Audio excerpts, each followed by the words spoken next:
Entonces, bueno, vamos a volver a leer ahí en el 10 al 12, prácticamente el contexto es la respuesta que ellos han hecho al Sanedrín. Ustedes recuerdan que lo estuvimos estudiando con Alberto el sábado pasado, de la pregunta que ellos con qué autoridad y en qué nombre habían hecho la sanación del cojo.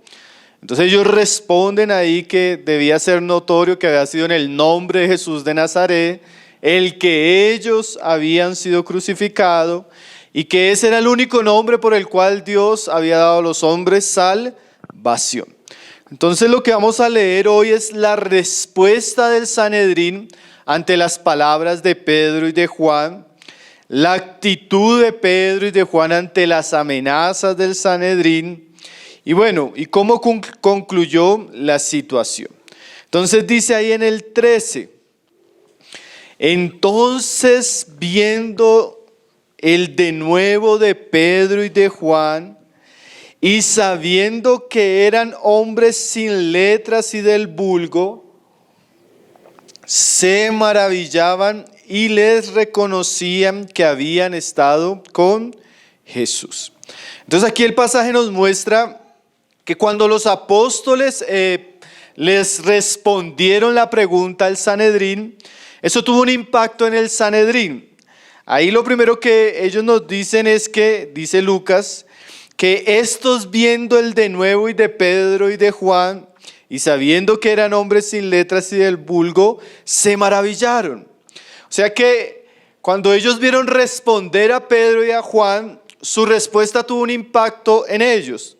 Ahí se nos dice varias cosas que impactaron a los que estaban cuestionando a los apóstoles. Lo primero que se nos dice ahí era que el denuedo, cuando ellos vieron el denuedo de Pedro y de Juan, esa palabra de nuevo literalmente en el griego es como hablar libremente, pero más que todo se usa para mostrar que los apóstoles estaban hablando primeramente abiertamente, después con confianza, y no solo así, sino con osadía.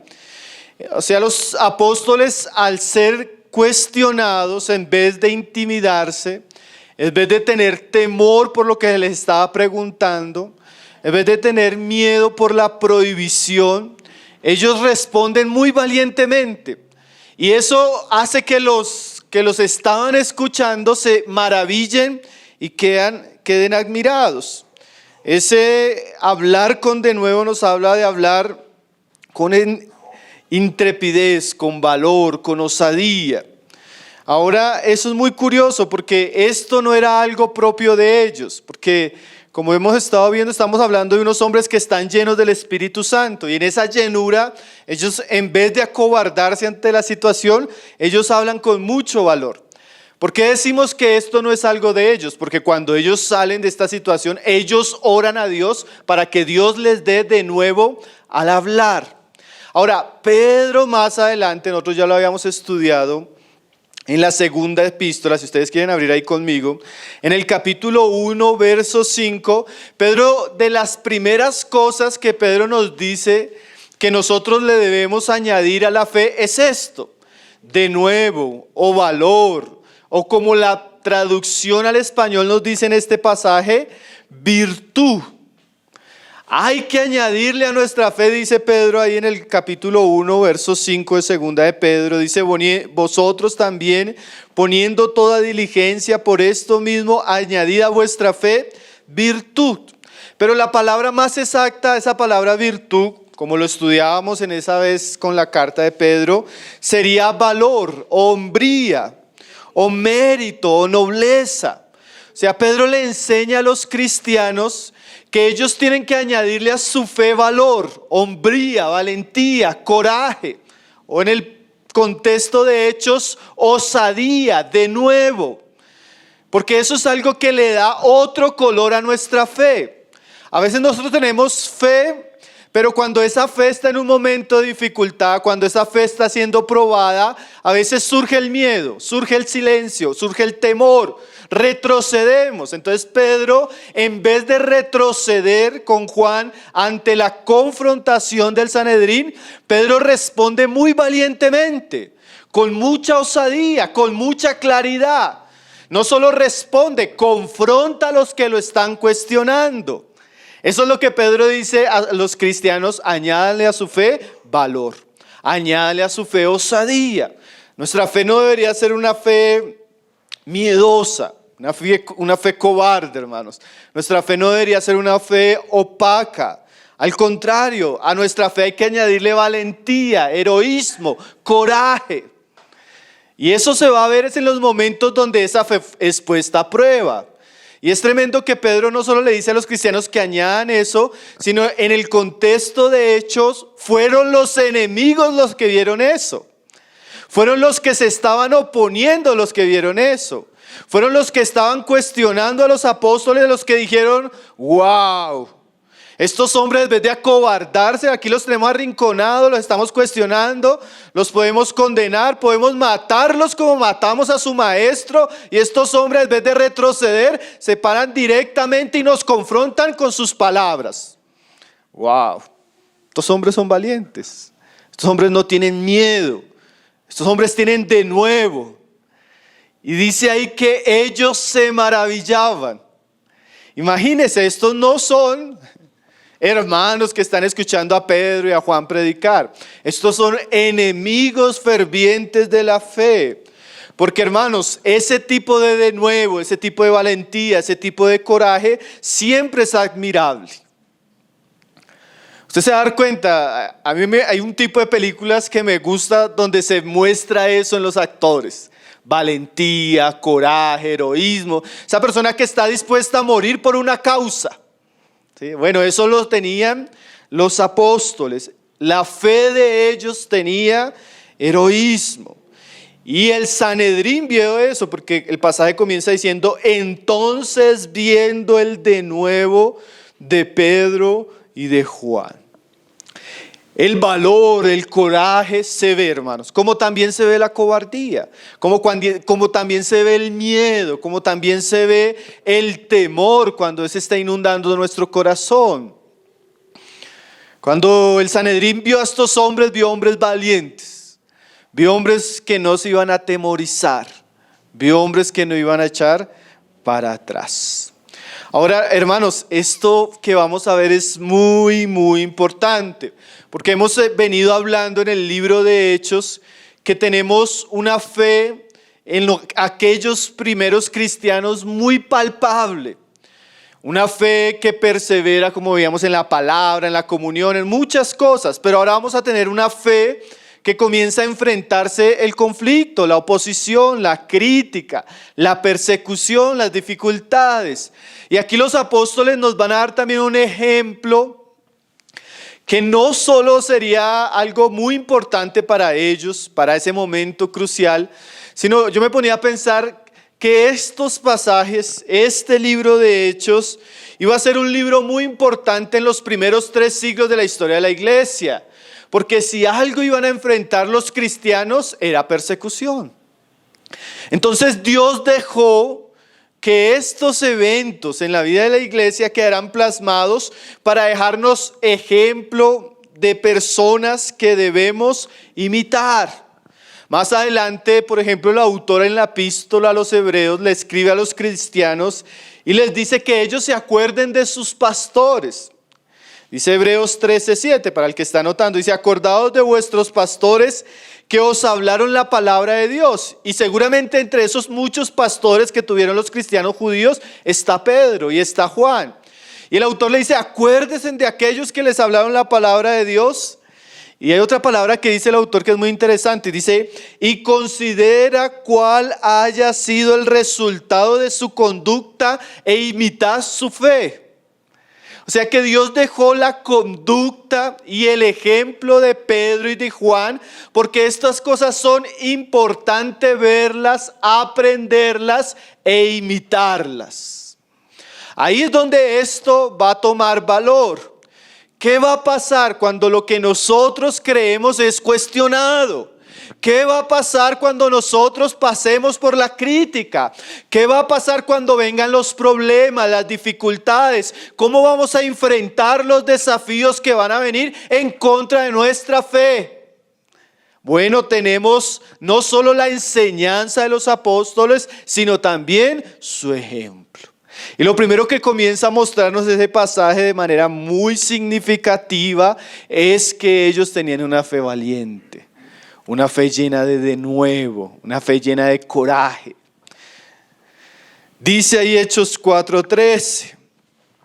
Entonces, viendo el denuedo de Pedro y de Juan, y sabiendo que eran hombres sin letras y del vulgo, se maravillaban. Miren esas dos palabras que se usan allí para describirse a estos hombres. El concilio sabía quién eran estos hombres, ¿sí? Ellos ya habían tenido informes acerca de Jesús, informes acerca de sus discípulos. Ellos habían visto bastante a Jesús en su ministerio, habían tenido algunos conflictos con el Señor, lo habían cuestionado y hasta lo habían condenado. Este fue el Sanedrín que decretó la muerte de Jesús prácticamente. Entonces ellos sabían que estos hombres eran galileos. Ellos sabían que estos hombres eran pescadores. Eso no era algo oculto, ¿sí? Entonces ellos mismos sabían, como dice el pasaje ahí, que eran hombres y sin letras. Literalmente en la palabra griega sin letrados, o sea, personas que no tenían ningún tipo de entrenamiento en ninguna de las escuelas rabínicas que habían en aquellos días. Es más, había algo que se caracterizaba en aquellos tiempos y era que los judíos de la región de Judea, ellos generalmente hablaban mal de los judíos de la región de Galilea y consideraban a los galileos, además de ser personas poco religiosas, las consideraban personas poco cultas y decían que los galileos solo les interesaba el dinero.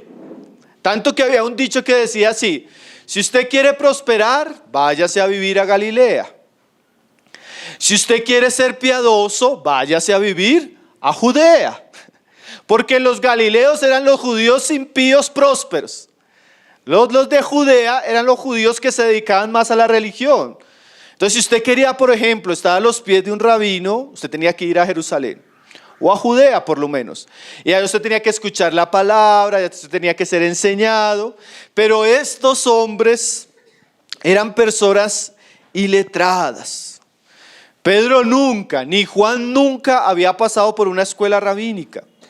No eran como Pablo. Usted va a encontrar que de Pablo sí se decía que había estado a los pies de Gamaliel, creado en Jerusalén, judío de judíos, entre los fariseos aventajaba a sus compañeros. Estos no. Estos eran personas ignorantes. Estos eran personas no estudiadas. Estos eran personas que no tenían ningún tipo de conocimiento intelectual, académico, ¿sí?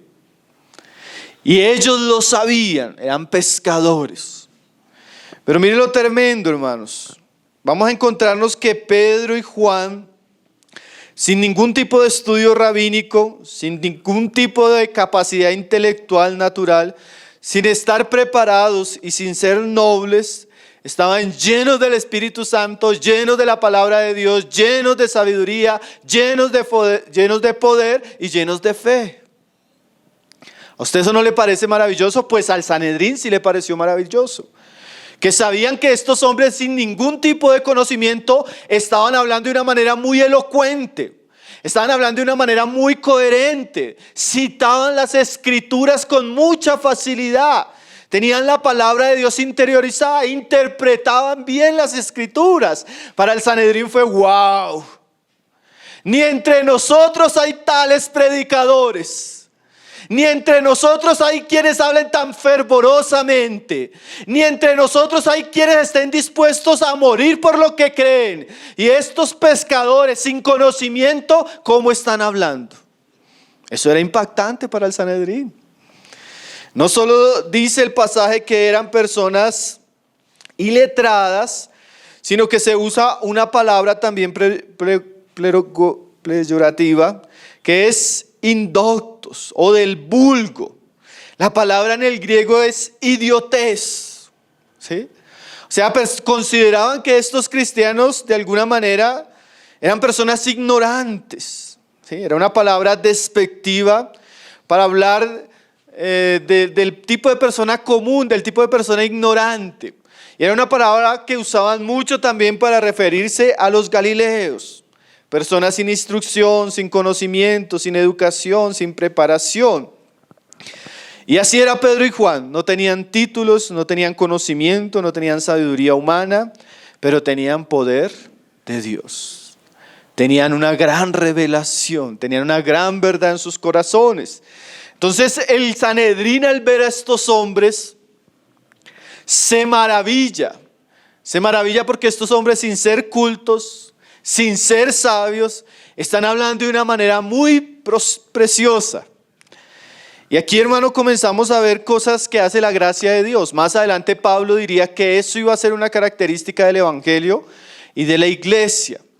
Dios no escogió a muchos sabios, Dios no escogió a muchos nobles, Dios no escogió a gente capaz naturalmente para llevar a cabo su obra, sino dice Pablo que lo vil, lo débil, lo pobre, podríamos decir lo ignorante de este mundo escogió Dios para llevar a cabo su obra.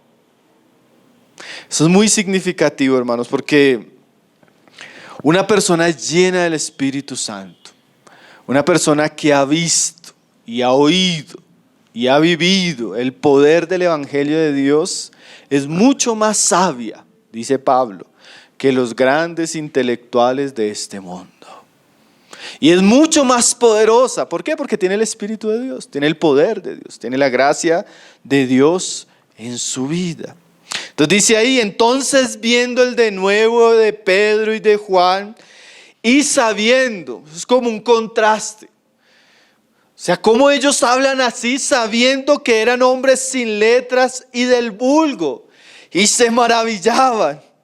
Es como si usted pudiera ver al Sanedrín lleno de odio, cuestionando, pero después de las palabras de estos hombres quedan sin palabras, quedan como, se miran los unos a los otros y respóndale usted, no, respóndale usted. Cuestiónele usted, no, cuestiónele usted. Quedaron maravillados, quedaron atónitos.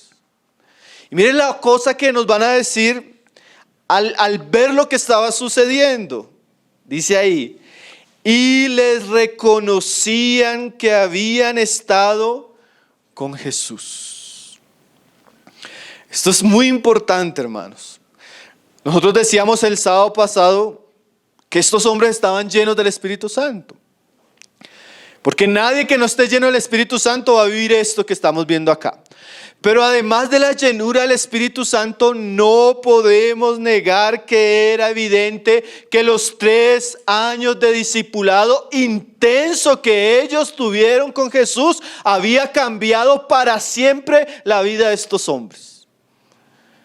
Todo ese tiempo, todos esos días, todas esas enseñanzas, todos esos milagros, su muerte, su resurrección y todo lo que ellos habían vivido con Cristo, tuvo un efecto tremendo en Pedro y Juan. Podemos decir que Pedro y Juan ya no eran simples pescadores, ya no eran hombres comunes, eran discípulos del Maestro de Maestros. Conocían al Señor crucificado y resucitado. Habían sido seguidores del Cordero por donde Él iba. Y esa comunión, esa experiencia, esa intimidad, esas enseñanzas en este momento comienzan a fructificar en la vida de los apóstoles. Hombres que habían caminado con Jesús.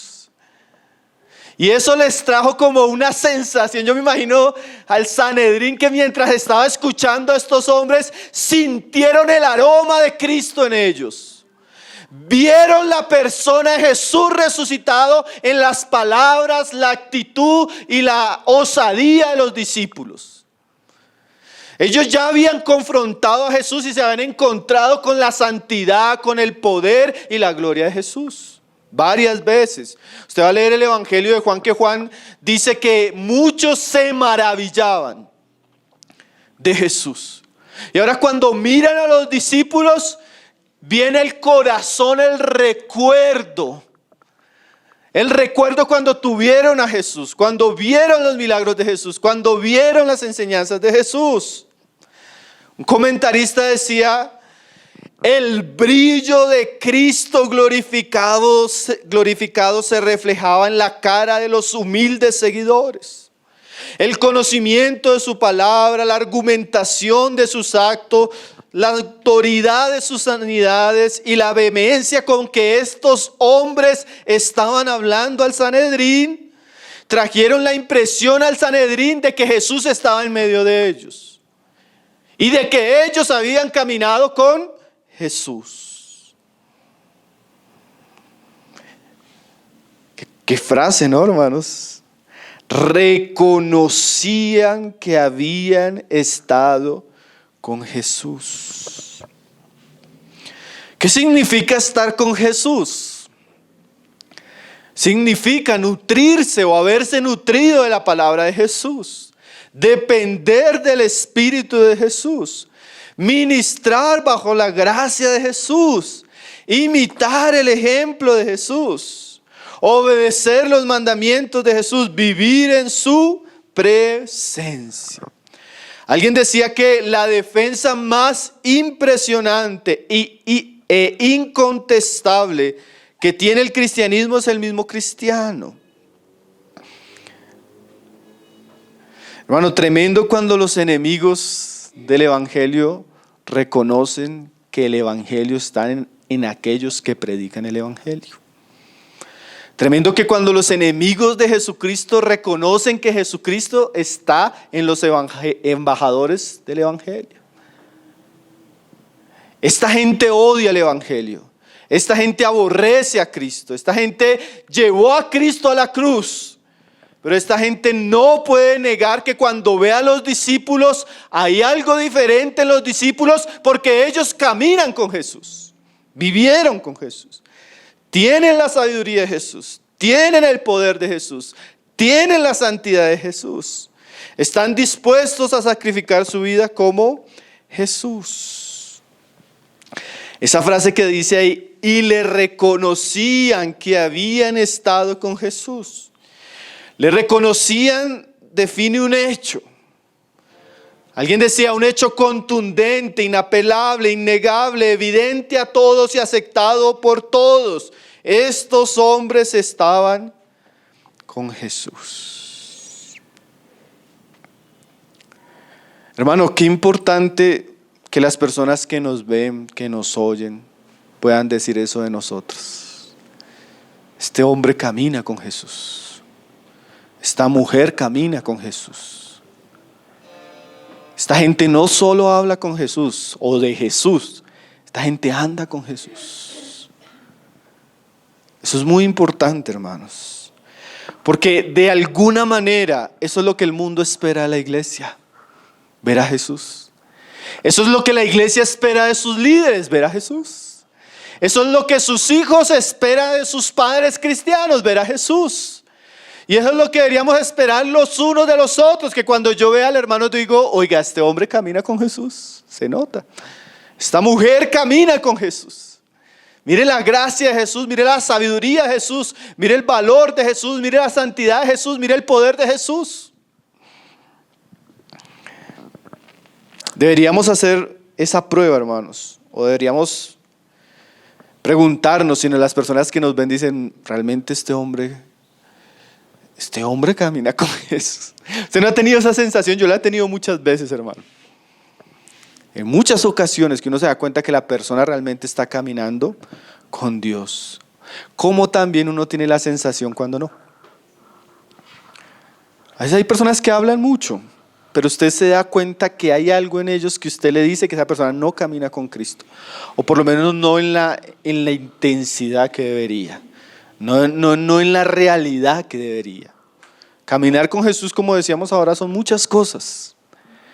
Lo tremendo es que aquí los enemigos dicen, estos son discípulos de Jesús, andan con Jesús. Mire sus palabras, mire su fe, mire su vida, mire su convicción, mire su disposición al sacrificio.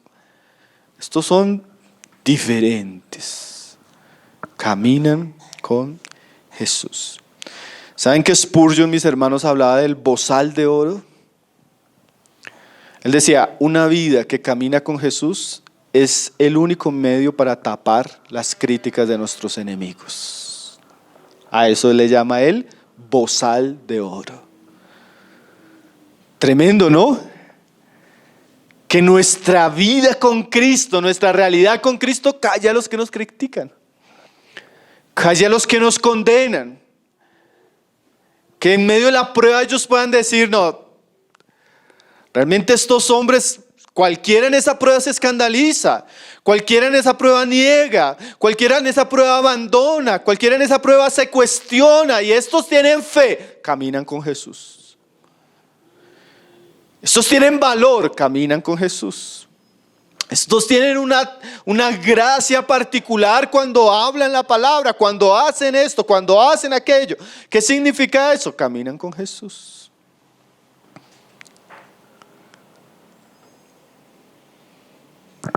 Tremendo, ¿no, hermanos? Ni siquiera aquí los enemigos podían de alguna manera despreciar a los discípulos, porque veían a Jesús, veían su valor, su fe. ¿Cuántas veces el cristianismo es menospreciado, hermano? Porque no se ve ni a Jesús, ni se ve osadía, sino realmente nos dicen, no, son ignorantes. Y miramos y sí. Son incrédulos. Y miramos y sí. Son hipócritas. Y a veces uno mira.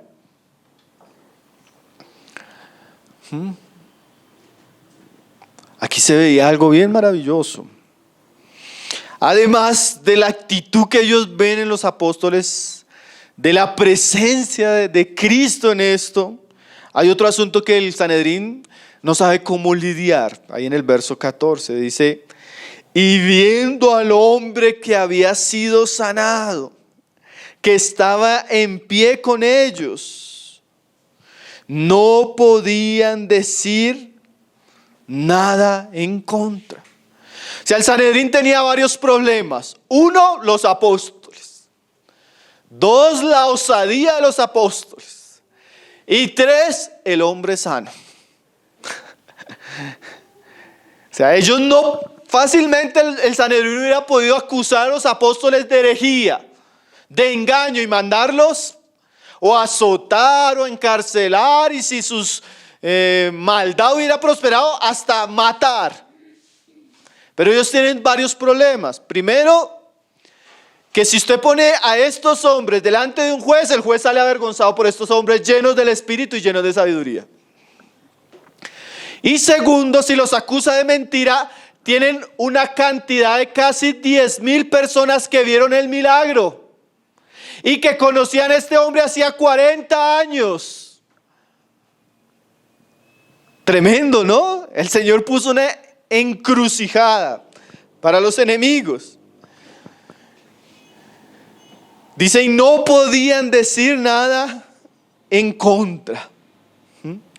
La cura de este hombre, mis hermanos, también era un milagro que daba credibilidad tanto al mensaje como al ministerio de los apóstoles.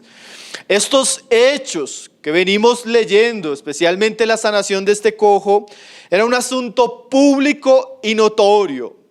No se podía negar, la misma evidencia del cojo era un gran argumento para el mensaje que estaban predicando los apóstoles. Ahora alguien decía que el cristianismo es una religión llena de hechos.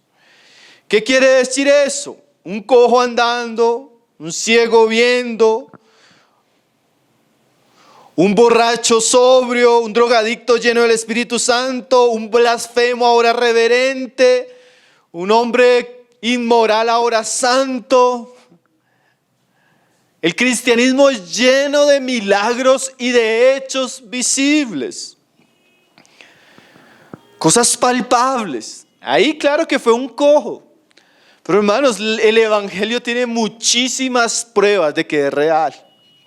Como una vez un ateo confrontando a un cristiano acerca de su fe, el cristiano le respondió, bueno, tráigame una persona que ha sido transformada por el ateísmo y yo le presentaré un séquito de ladrones, prostitutas, avaros, mentirosos, fornicarios que han sido transformados por el evangelio. El evangelio tiene pruebas, hermano. El evangelio tiene hechos. En este contexto, ¿cuál fue el hecho? El milagro del cojo. El Sanedrín no podía negar, hermano. Y eso es tremendo, porque cuando el evangelio hace algo, a veces ese hecho es tan innegable, tan incuestionable, que aún los mismos adversarios, bueno, sí, a mí no me hable ese evangelio, pero sí, yo tengo que reconocer que su vida cambió. ¿Usted no ha escuchado eso? En la familia eso tiende a suceder. Yo tengo que reconocer que su familia es diferente. Hay amor, hay alegría y todo, pero no me hable de Jesús. Pero tengo que reconocer que realmente algo sucedió. ¿Cierto? El evangelio está lleno de hechos que le dan credibilidad. Entonces el Sanedrín está en un dilema. Tengo estos hombres hablando tan osadamente, tan valientemente, y además tenemos este cojo sano. Entonces dice ahí en el verso 15, entonces les ordenaron que salieran del concilio y conferenciaban entre sí diciendo, ¿qué haremos con estos hombres? Porque de cierto, señal manifiesta ha sido hecha por ellos, notoria a todos los que moran en Jerusalén y no lo podemos negar. O sea, ellos tienen varios problemas. Primero dicen ahí que hay una señal que ha sido hecha y saben que esa señal está ligada a la obra de los apóstoles. Todo el mundo sabe que fue Pedro, que fue Juan, los que le dijeron al cojo no tenemos oro, no tenemos plata, pero en el nombre de Jesús. O sea, eso fue una señal muy evidente. Segundo, dice ahí que notoria a todos los que moran en Jerusalén. O sea, eso se llegó a saber en toda Jerusalén. Así como dice el dicho, se regó el chisme. Y ya no lo podían tapar, todo el mundo sabía, eso sucedió y la gente comenzó en las calles. Los apóstoles entrando al templo. ¿Se acuerda de fulano, el cojo de hace 40 años? El hijo de fulana. Sí, oraron. ¿Y qué pasó? Se sanó. Y todo el mundo comienza, se sanó en las noticias. Se sana cojo en el templo de Jerusalén. Por oración de Pedro y de Juan. Todo el mundo sabía hacer algo que se hizo ¿qué? Notorio. Y dice ahí, y no lo podemos negar. Porque donde ellos hubieran intentado negarlo, ante el pueblo ellos hubieran quedado como ¿qué? Mentirosos. ¿Sí? Mentirosos. Entonces el Sanedrín queda en una postura bien difícil, prácticamente quedan acorralados con los hechos que no pueden desmentir, los hechos irrefutables. Varias veces eso le pasó a los judíos con el Señor Jesucristo, hermano. Los milagros que el Señor hacía, las cosas que el Señor decía, eran señales que la gente no podía negar. Entonces dice ahí, señal manifiesta ha sido hecha por ellos, notoria a todos los que moran en Jerusalén, y no lo podemos negar. Ahora es tremendo, hermanos, ver la dureza de corazón del Sanedrín, porque no podían negar lo que estaba sucediendo, pero tampoco estaban dispuestos a aceptarlo. Ahí usted encuentra la maldad y la dureza del corazón del hombre, ¿no? Un hombre que tiene toda la evidencia delante, todos los hechos, tiene el milagro, tiene los ministros del milagro, tiene el evangelio que predican los ministros del milagro, que le recuerda el autor verdadero del milagro, Jesús.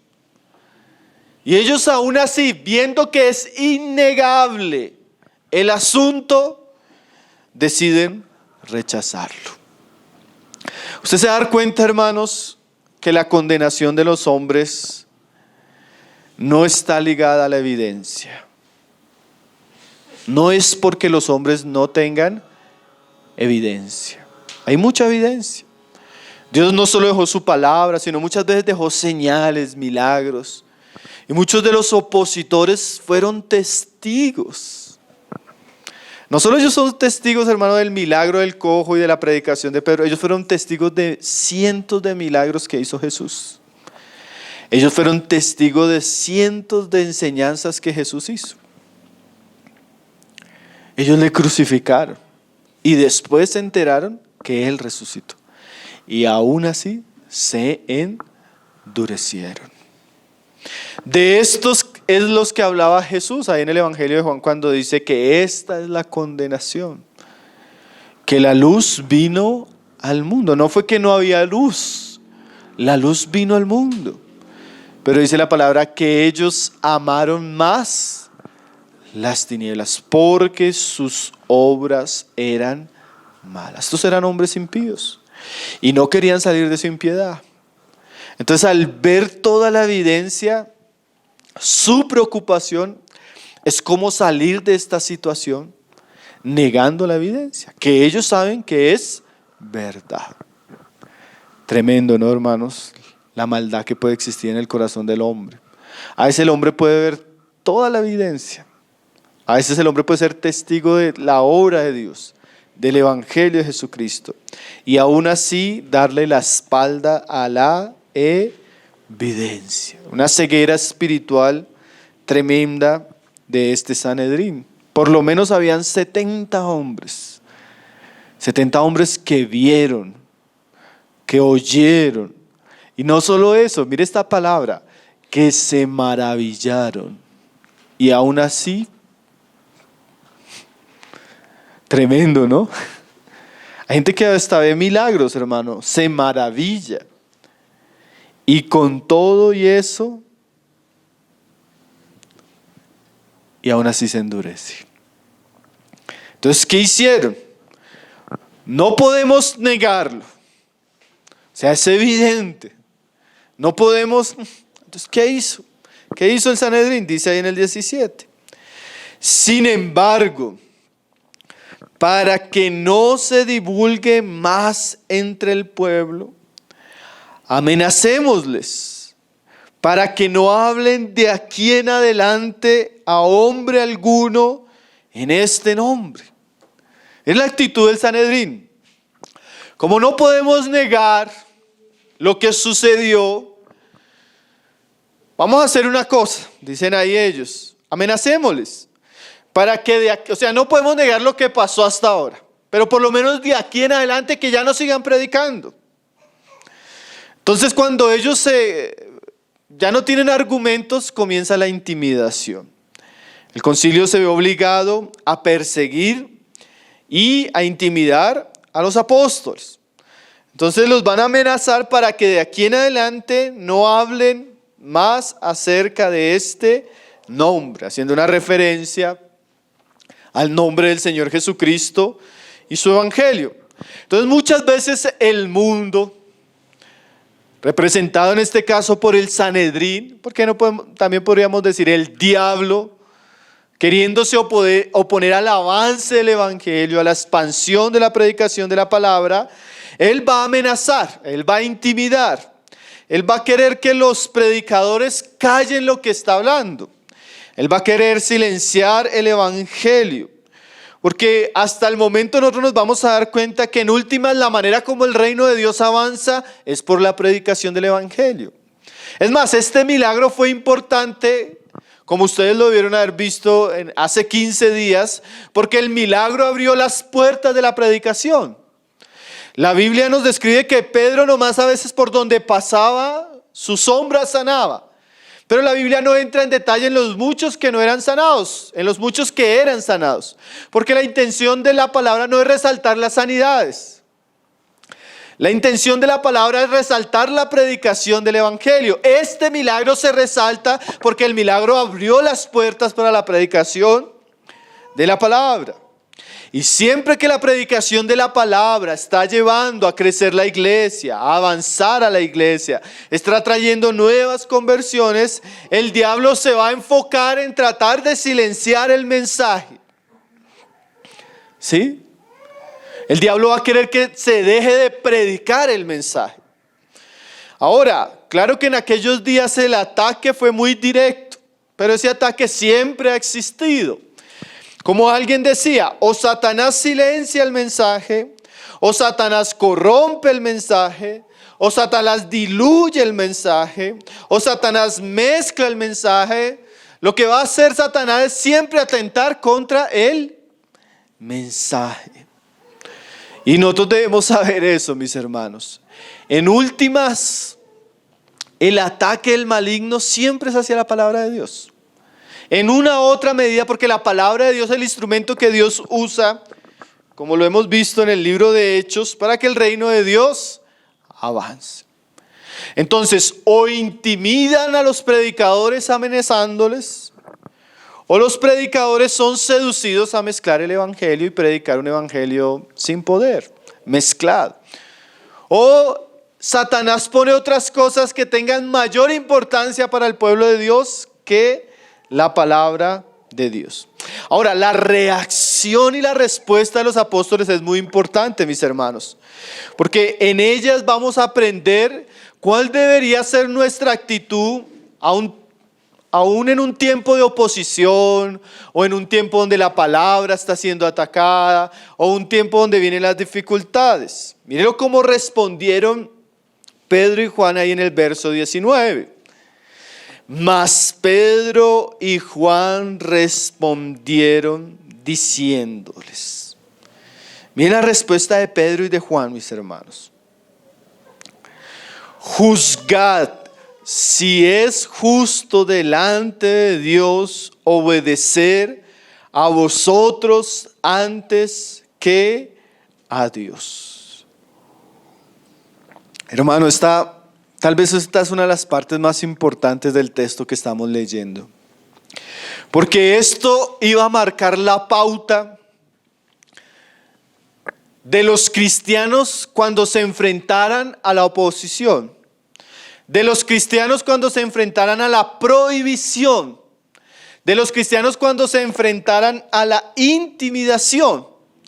¿Qué iba a responder Pedro y Juan ante la autoridad civil y religiosa cuando les están explícita y claramente prohibiendo predicar la palabra? Si Pedro y Juan, esto es muy importante, hermanos, hubieran tomado otro camino, ellos hubieran marcado el rumbo de todos los cristianos que iban a venir después. O sea, esta decisión es crucial, porque esta decisión va a sostener el corazón de la iglesia ante las más crueles persecuciones, ante la prohibición, ante la intimidación. Y eso es muy importante lo que van a decir los apóstoles.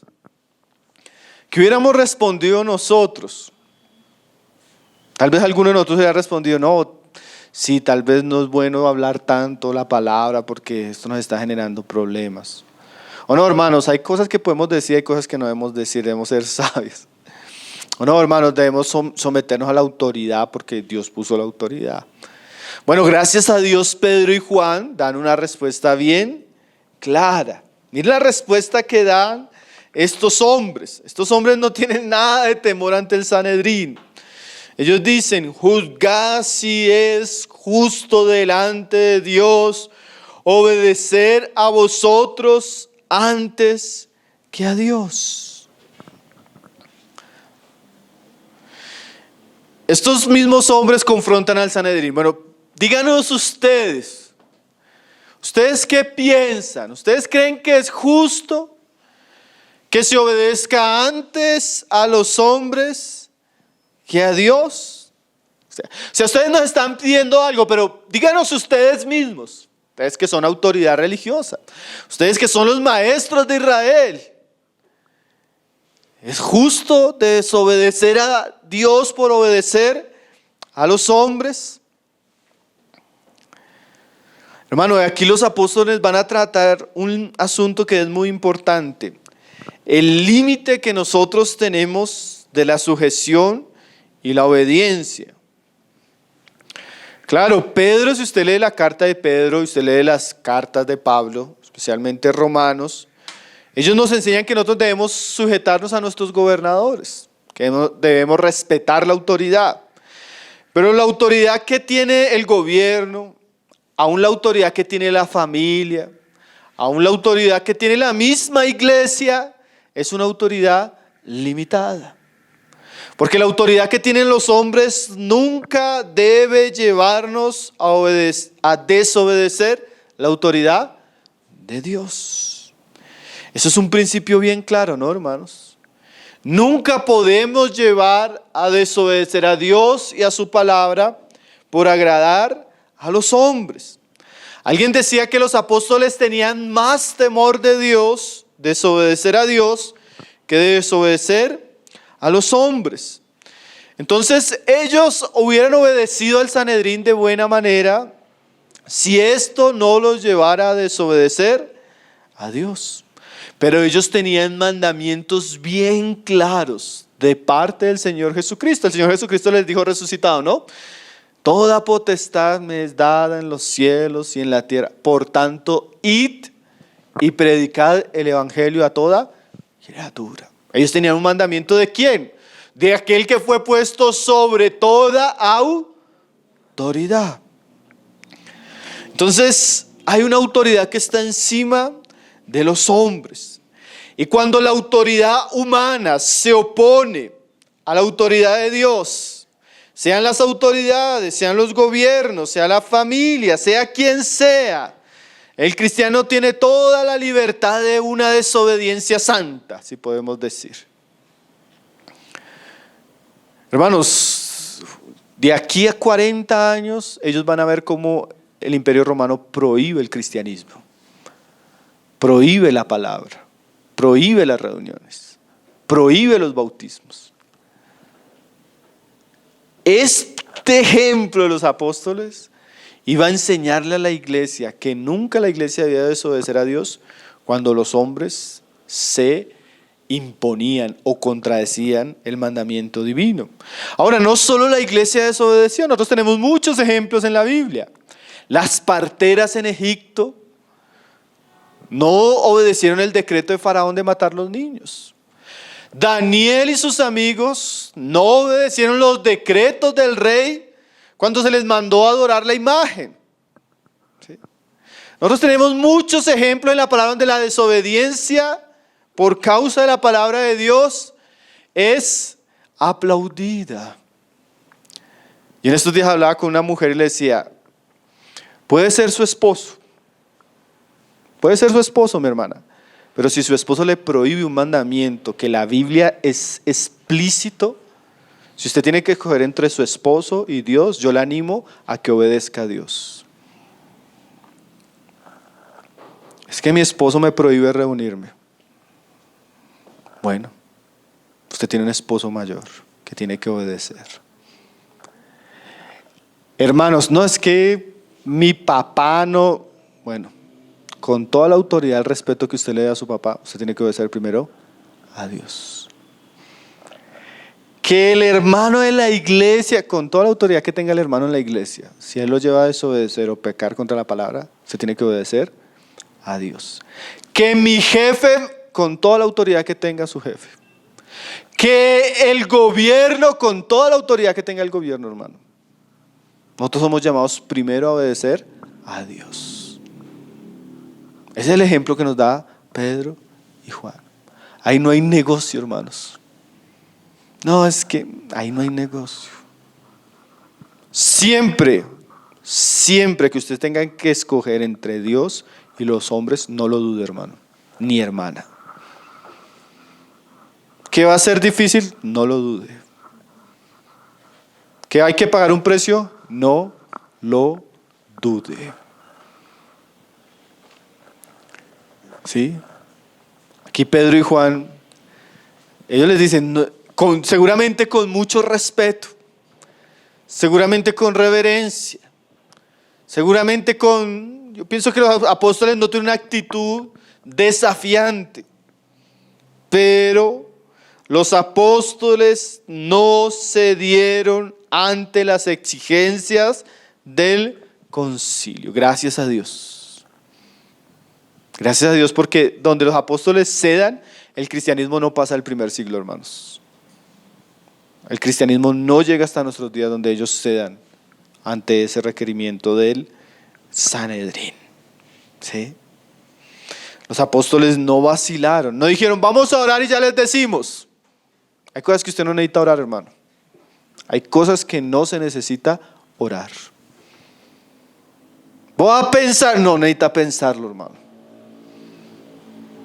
Cuando a usted o a mí directamente se nos intimida para dejar de hacer lo que el Señor nos mandó a hacer, no hay que pensarlo.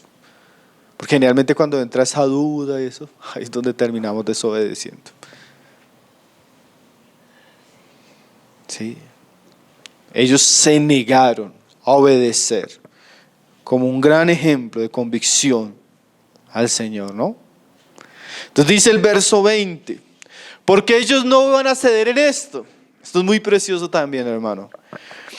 Porque no podemos dejar de decir lo que hemos visto y oído. Ellos les explican al Sanedrín por qué no pueden obedecerlos. No podemos, dicen ellos, dejar de decir lo que hemos visto y oído. O sea, su prohibición atenta directamente a un deber o una responsabilidad que tenemos. No podemos callarnos cosas que el Señor nos ha mostrado, que hemos oído y que hemos palpado. Ahora mire la responsabilidad que tenían los apóstoles. Ellos, de un gran número de discípulos del Señor, ellos fueron escogidos, apartados, llamados para estar con Jesús. Él los hizo parte de su círculo íntimo. Ellos caminaron con Jesús, vivieron de Jesús, aprendieron de Jesús, vieron cosas que nadie más vio, oyeron cosas que nadie más oyó. El pecado de los apóstoles hubiera sido más grave por todos los privilegios que ellos habían recibido. Sus ojos, sus oídos, sus manos contemplaron cosas que pocos hombres en la humanidad han contemplado. Semejantes privilegios no podían ser sacrificados ante un mandamiento dictatorial, diabólico del Sanedrín, ¿cierto, hermanos? Los privilegios conllevan responsabilidades. Ahora, hermano, piense esto. ¿Cuántas cosas usted ha oído? ¿Cuántas cosas usted ha visto?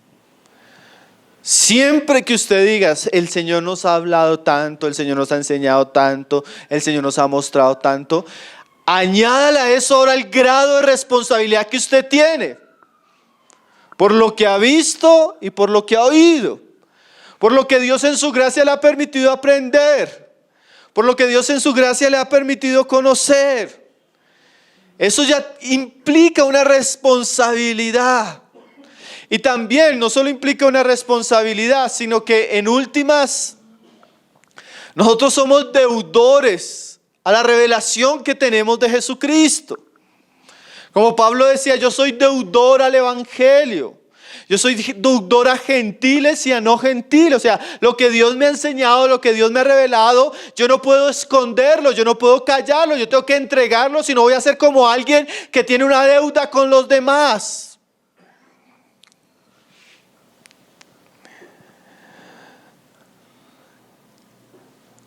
Esto me enseña dos cosas, que yo no voy a poder hablar si no he visto, primero que todo, y oído. Las personas tienen que oír, tienen que conocer el Evangelio, tienen que conocer a Jesucristo, tienen que ver a Jesucristo, tienen que vivir ese Evangelio, tienen que experimentarlo. Y ahí sí hablarlo. Ellos ya habían pasado años con el Señor, hermanos. Ellos habían tenido una escuela tan preciosa y ahora tenían un deber. Yo recuerdo una vez cuando nos estaban cuestionando, hermano, por unas cosas que estamos haciendo. Pero ustedes, ¿con quién autoridad? ¿Quién les dijo? ¿Ustedes por qué? ¿Quién se creen? Y una de las cosas que me decía, pero es que, bueno, yo entiendo que ustedes no entiendan, pero nosotros no podemos dejar de hacer, no podemos dejar de hablar, no podemos dejar de trabajar en aquellas cosas que el Señor nos ha mostrado, que hemos visto, que hemos oído. Si ustedes no las hacen, allá problema de ustedes, pero nosotros somos responsables con la revelación y el encargo que hemos recibido.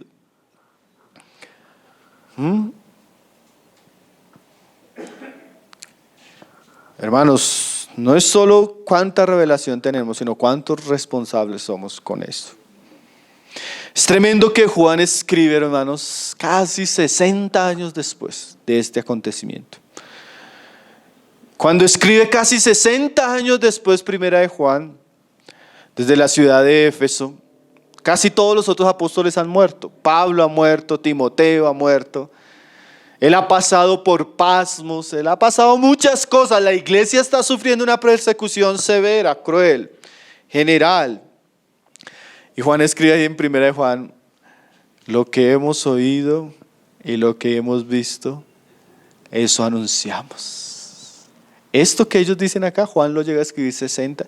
Hermanos, esta resolución que tuvieron los apóstoles, lo sostuvo toda la vida. 60 años después, Juan viejo, habiendo pasado persecución, pero habiendo visto morir a sus compañeros, iglesias sufriendo. Y Juan dice, lo que hemos visto, lo que hemos oído, eso anunciamos. Ellos se mantuvieron siempre, hermanos, bajo esta perspectiva. Y eso es un gran ejemplo para nosotros, ¿no, hermanos? No es que nos guste desobedecer la autoridad, no es que nos guste desafiar a las personas, pero no podemos callar lo que hemos visto. No podemos callar lo que hemos oído. No podemos callar lo que hemos recibido. Al contrario, como decían los apóstoles, eso debemos anunciar. Pablo también, hermanos, un ejemplo de esto. Pablo un día, hablando con los corintios, les decía, ay de mí si no predico el evangelio. Yo podría decir, hermano, hay de aquel cristiano que silencia el evangelio. Hay de aquella iglesia, hermano, o de aquellas iglesias que hacen a un lado la palabra de Dios. Hay de aquellos que entran al ministerio y no tienen en cuenta la palabra. Hay de aquellas familias, hay de aquellas sociedades donde el evangelio ha sido callado. Eso es una tentación de unas proporciones, hermano, increíbles. Si nosotros, de verdad, hermano, no lo digo por decirlo, si nosotros seguimos reuniéndonos y dejamos de predicar la palabra de Dios, esto de aquí a un año se acaba.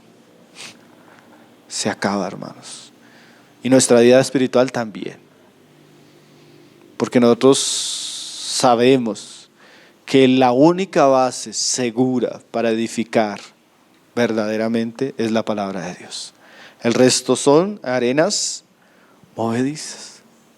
Más adelante está a encontrarse en el capítulo siguiente que dice, y por el templo y por las casas no cesaban de enseñar y predicar a Jesucristo. O sea, no fueron solo palabras. Los apóstoles decididamente desobedecieron al concilio y siguieron predicando el evangelio de Jesucristo. Entonces, ¿qué hizo el Sanedrín ante la respuesta de los apóstoles? Dice, ellos entonces les amenazaron y les soltaron, no hallando ningún modo de castigarles, por causa del pueblo, porque todos glorificaban a Dios por lo que se había hecho. Entonces, después de que el Sanedrín ve la respuesta, ¿qué hacen? Vuelven a amenazarlos. Dice, les amenazaron y les soltaron. Pero dice ahí, no hallando ningún modo de castigarles. O sea, el milagro evitó en ese momento que ellos fueran castigados. Ahora, no fue para siempre. Más adelante vamos a encontrarnos que fueron castigados. Es más, vamos a encontrarnos que algunos de ellos fueron muertos. Este es el primer round. ¿Sí? En este fueron librados. Dios no permitió que fueran ni siquiera azotados por el milagro. Más adelante el asunto va a continuar de manera diferente. Por conveniencia política el Sanedrín les soltó. Pero hermanos, ahí comienza el conflicto. El conflicto no entre los apóstoles y el Sanedrín, sino el conflicto entre la luz y las tinieblas. Ahora, mientras los apóstoles se mantuvieron firmes, la oposición también. El hecho de que ellos siguieran predicando no quería decir que la oposición se iba a aquietar. Estas son dos fuerzas que van a ir chocando constantemente en el transcurso del libro. Entonces vamos a leer un pasaje para terminar, mis hermanos. Primera de Pedro 3, verso 13, donde unos años más adelante Pedro escribe una carta muy pastoral para la iglesia que está pasando sufrimientos, pero Pedro ya es una persona experimentada. Pedro pasó tanto sufrimiento, hermano, que casi toda la carta, usted no va a encontrar un capítulo en la carta de Primera de Pedro donde no se hable del sufrimiento. Pedro pasó por muchos sufrimientos.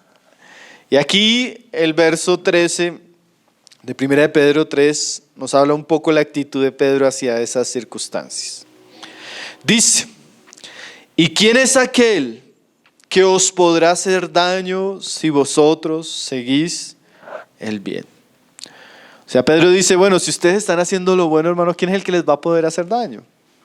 Mas también, si alguna cosa padecéis por causa de la justicia, o sea, si en algún momento viene el padecimiento por causa de la justicia, ¿qué deben pensar ustedes? Bienaventurados sois. Como decíamos, y a veces lo hemos hablado en algunas reuniones, ¿no, hermanos?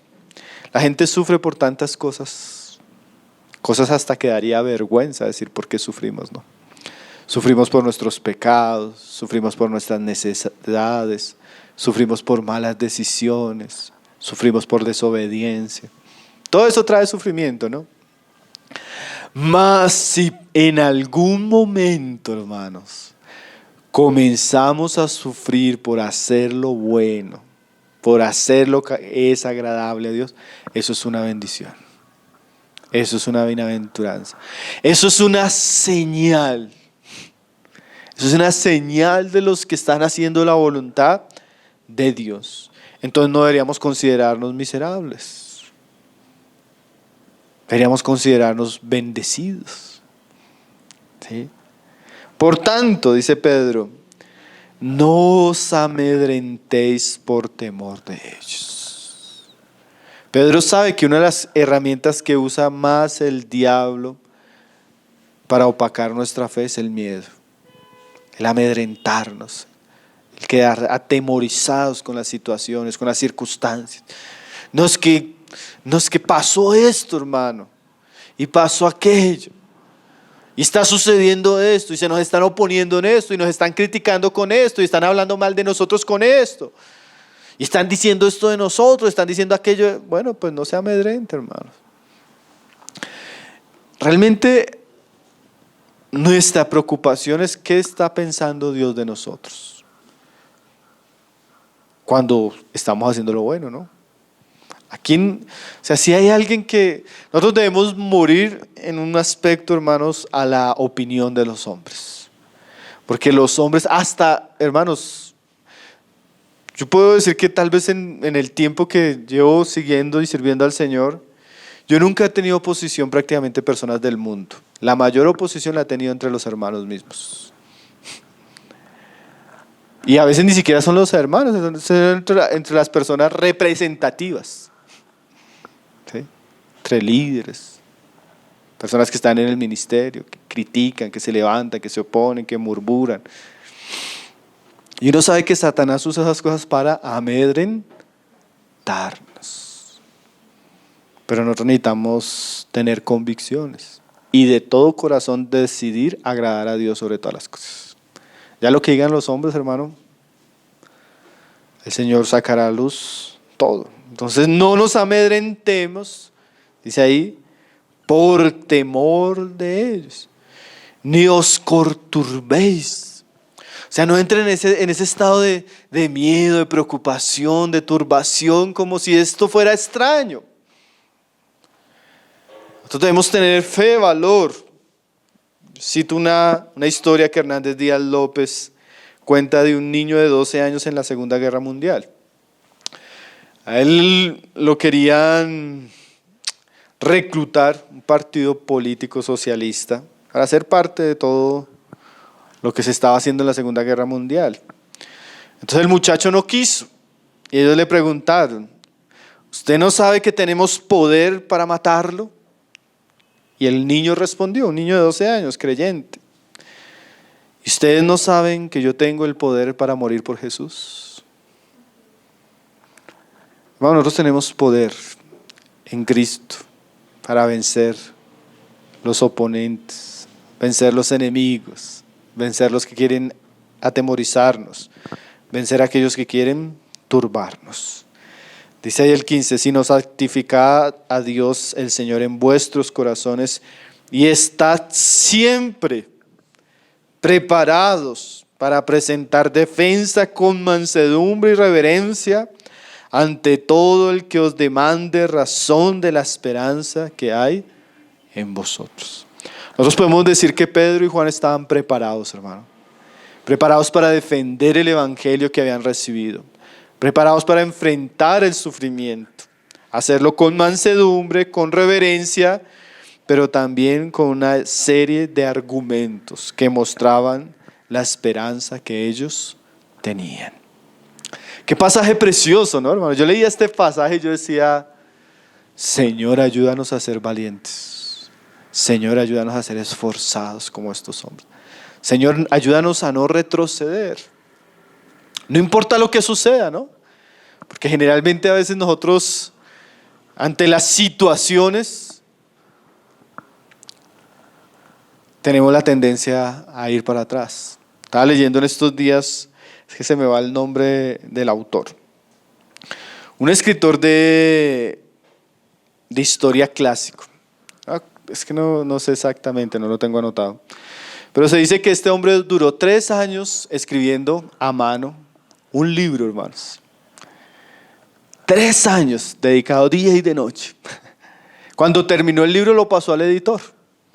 Y el editor, en un viaje mientras estaba revisando el libro, leyendo a la luz de una vela, se paró, fue al baño.